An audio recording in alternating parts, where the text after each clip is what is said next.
Hey everyone, welcome back to the Errant Venture. My name is Steve, and today we are going to be discussing several characters from the Star Wars universe in canon who were assumed dead, but then returned from the grave. So we're going to start the list off with Darth Maul. Now, Darth Maul was assumed dead after falling to his death on the planet of Naboo. He had just finished a battle with Obi-Wan Kenobi and Qui-Gon Jinn, where he did defeat Qui-Gon Jinn, but was unable to defeat Obi-Wan Kenobi after he got kind of cocky and arrogant, and Obi-Wan was able to trick him, cut him in half, at which point he then fell down one of the Star Wars classical deep shafts, where he was assumed to die. So now several years later, we see Savage Opress, who is actually Darth Maul's brother, is on the look for Maul, and he wants to bring him back and serve by his side. Finds out, hey, my brother is a powerful Force user, I want to learn from him. So he goes out and he finds Maul on the planet of Lotho Minor, which is a trash planet, and Maul is not the same person he used to be. He's been struck with madness and deliriousness, having been on his own for so long, and after essentially all the wounds that he endured fighting with Kenobi, he's also built himself a spider body. So Savage Opress is able to bring him back to Dathomir, where Mother Talzin is able to use some dark magic, restore Darth Maul's thoughts, memories, and his body, still mechanical legs. But now the one thing that Maul wants more than anything is revenge on Obi-Wan Kenobi. Next we have Echo. Now, Echo dies at the Citadel in Season 3 of the Clone Wars while rescuing Jedi General Even Pyle, Tarkin, and several other Republic officers with Anakin Skywalker, Obi-Wan Kenobi, Ahsoka, a few other troopers, Captain Rex, R2-D2, and a couple reprogrammed battle droids.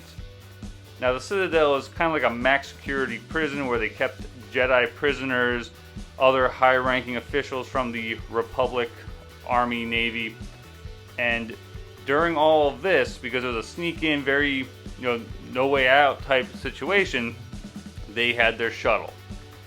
Now, while they were trying to make their escape, Echo realizes, hey, there's a droid that's making a run for a turret, and if he gets into that turret, he's going to destroy the shuttle. So Echo goes ahead, grabs a droid shield that is on the ground, stands in front of the shuttle trying to defend it while also trying to shoot the droid in the turret. But the droid then takes out the shuttle. A giant explosion takes place, and it is assumed that Echo is lost. Now, you don't actually see a body. They don't show a body in the Clone Wars.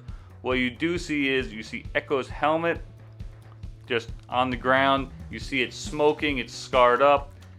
And meanwhile, Rex and Anakin are retreating and going back into the Citadel or elsewhere to get away, essentially saying, hey, he's dead, we have to keep going in order to get out of here. So at this point is when Echo is assumed to be dead. Okay, so several years go by, and now the Republic forces are fighting the Separatist forces on an axis.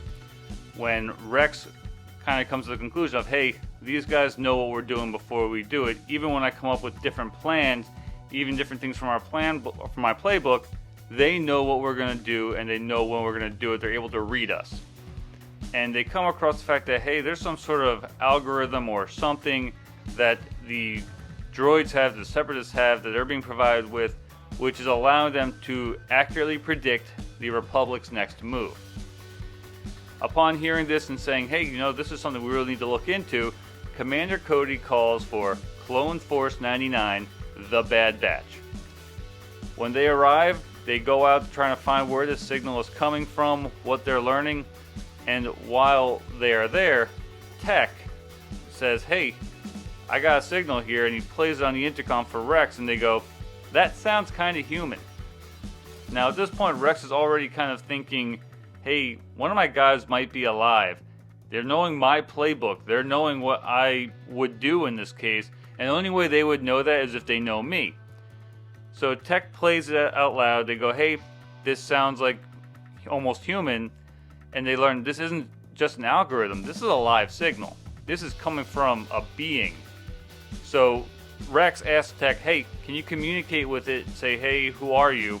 At which point the response that they get back is CT-1409, which was Echo's identification number as a clone. At this point, Rex and Anakin, along with Clone Force 99, decide, hey, we gotta rescue this guy. We have to go break him out. If anything, end the transmission. And so now they're on a mission to go to the planet of Skeko Minor, which is a Techno-Union world which is supposed to be neutral, where they find out that Echo is alive.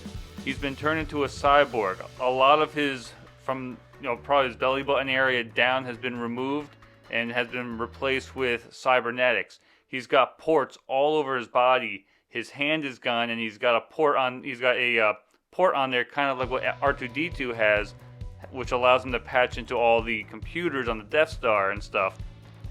So now Echo is alive, and they break him out. And what they find out is the Techno-Union was using him as a database. They were getting all of his memories, or getting all of the ideas that Rex had, and they were selling them to the Separatists, so that way they could work on defeating the Republic armies on an axis. So now they are able to rescue Echo. They get him off the planet, and at the end of which Echo decides, hey, I'm not normal anymore. Having a life with, the 501st really isn't for me, and the only place I'm going to go where I can be of use is to join Clone Force 99. And with the new series come out, you can still see that he is a part of that team. Next we have Ahsoka Tano. Now, she did not die or be assumed dead in the Clone Wars. She was a fantastic appearance in Star Wars Rebels. And in Season 2 of Rebels, while fighting Darth Vader in a Sith temple on Malachor, she stays back to continue fighting Vader once she learns that Vader is Anakin Skywalker. She thinks, hey, maybe I can help him, let him see the light, bring him back. Now, at the end of the episode, it shows the Sith Temple closing on them. It shows a giant explosion, and then you see a weakened Darth Vader arising from the rubble, from the ashes, and you see Mori flying away. Now, this is a bird that's always been, kind of a signal of her, a sign of Ahsoka. So to see it flying away after the giant explosion and Vader alive, it is assumed that Ahsoka Tano died in the explosion of the Sith Temple.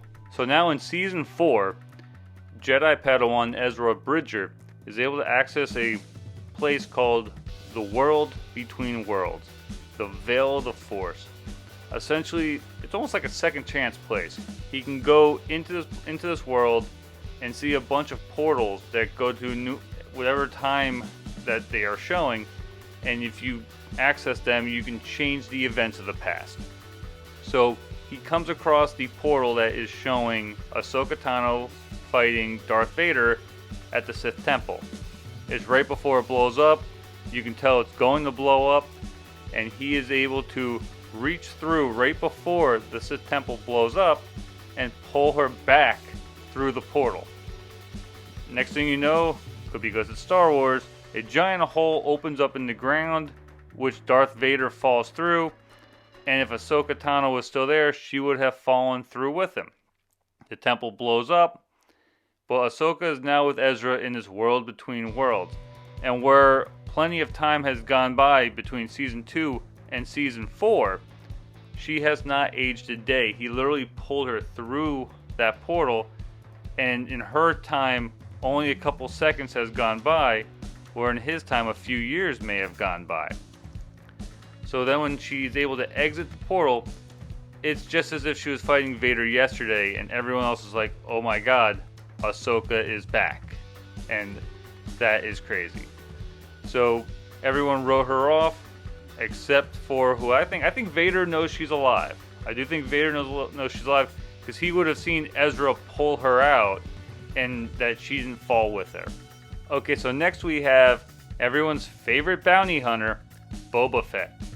In Return of the Jedi, we see the bounty hunter Boba Fett trying to shoot Luke Skywalker when he gets struck from behind by a blinded Han Solo turning with a stick in his hand. Kind of funny, right? But the stick happens to activate Boba Fett's jetpack, which sends him flying into one of Jabba the Hutt's barges, where he smacks his head and rolls into the Sarlacc pit, where he's going to be digested over the course of the next 1,000 years. Not really an exciting ending, kind of comic relief at this point, how I view it, but that's how Boba Fett dies. So now we see in The Mandalorian in Season 2, Boba Fett has returned. You know, he's a little bit older, he's got a lot of scars on him, he no longer has his armor, but he does eventually get it back while teaming up with Din Djarin in order to help save Grogu and protect Grogu, Baby Yoda for those who don't remember his actual name. And that's really it. They don't really go into detail too much about how he survived. Now, Boba Fett is getting his own series, The Book of Boba Fett, and I am really hoping that they dig more into this and go into how he survived, what he did that so many others have not been able to do, because it's obvious whatever he went through has changed him. So I'm curious to see how that works out, but there's just not a lot of canon information about how he escaped the Sarlacc pit. Lastly, we have Emperor Palpatine. Not even the most powerful Force user in the galaxy can avoid falling into a deep pit. That just seems to be the best way to write off people in the Star Wars galaxy. Throw them into a deep pit. So after Vader watching his son being tormented and watching his son being electrocuted by Palpatine and probably thinking of all those years that he's pretty much been used by the guy, he sees the light and everything, essentially turns back into Anakin Skywalker, so they say, picks up Palpatine, throws him over a guardrail into a big pit right before the Death Star explodes. For his reward, he also dies, but he gets to see his son, Luke, with his own eyes before he dies. So at this point, the Death Star exploded, Palpatine was thrown into a pit on the Death Star, so one would assume that everyone that was still on board the Death Star was dead. So in The Rise of Skywalker, we see Palpatine make his triumphant return. He is now on the planet of Exegol, and he's in essentially a cloning facility that is being overviewed by a bunch of Sith cult fanatics. Now his body's getting older, the new clone body, he can't take as much as a real body does, especially as he grows darker with the Force, it makes the body deteriorate. And the last vial of solution that can help keep him alive is almost empty. This is why when Rey and Ben Solo go to confront Palpatine on Exegol, as he's absorbing the life force from the two of them, he appears to get younger and younger, his body getting stronger and stronger because he's literally sucking their life out of them in order to give it to himself to appear younger. Once again, it's a technicality. His body is dead, but apparently this is his actual spirit, and you would only learn that in the books, but that's how they brought Palpatine back to life. So now I am going to do an honorable mention to Obi-Wan Kenobi. Now, Obi-Wan Kenobi, he never died. You never see any time where he might die, but he is assumed dead following Order 66, and no one hears from him for years. He spends years just hanging out on Tatooine looking over Luke Skywalker until he appears on the Death Star and confronts Darth Vader. At which point, Darth Vader actually does kill him. I'm not going to mention Yoda so much in this one because Yoda also was assumed dead following Order 66, or at least not a problem anymore or a threat for the Empire. But he never left Dagobah. He never had a plan to leave Dagobah as far as we know in canon. And because of that, no one really thought of him. No one cared if he was dead or alive. But he never came back to say, hey, I'm still here. So there was no him coming back to life. He was just somewhere waiting for Luke. So that's all we got for today. Don't forget to like, comment, and subscribe. And I'll see you guys on the next one, The Errant Venture.